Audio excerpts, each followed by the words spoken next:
The importance of breaking up the dirt clods has to do with moisture retention. It's kind of an odd term, but it's dirt mulch. If you can think about it as that, if I can break that dirt down into a smaller nodules, they actually retain moisture, and as my grandfather used to say, it actually, the moisture will rise up and go into that layer.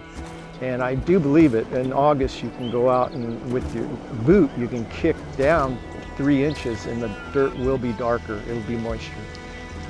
The goal in those cultivation passes is to incorporate the cover crop that we planted, so getting that back into the ground, getting it to break down and decompose within the ground, so almost a green manure. But we're also trying to create what they call a dust mulch, or a cap, to seal off the moisture from evaporating out of the soil. We've seen a lot in our area because of the clay soils. They tend to expand and contract a lot, and that can release a lot of water through cracking.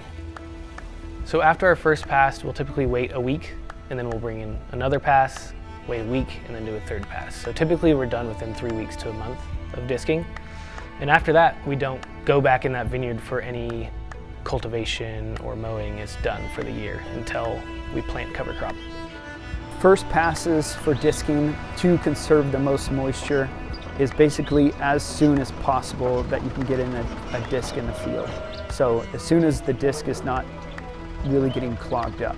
It really goes in the face of most things that I learned before I came here, is creating that dust mulch is preserving water, which to me was really counterintuitive. But the evidence is there. You can dig down with a shovel and get right to soil that you can grasp in your hand and stay together in July and August.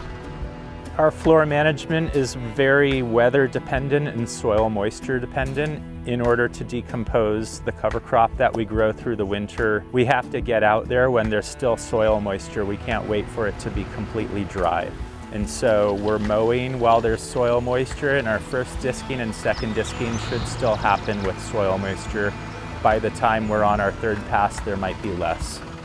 After disking, because our discs throw soil out to the side, it ends up covering up the graft union of the vine, which to most people is a no-no. You want that graft union to be uncovered.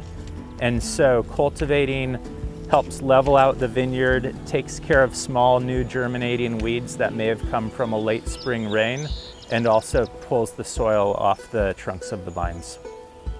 Then when we cultivate, we drop the cultivator slowly, first like 2 inches, and then 4 inches, and then 6 inches, and slowly work it down farther into the ground, keeping up that soil moisture, having a nice drag on the back, and get that nice dust mulch that you want in order to preserve the soil moisture. In the spring, obviously very dependent on the season, we will start with mowing, and then we will hoe plow and or disc. It depends. Sometimes the disc goes before the hoe plow, but we'll hoe plow and disc.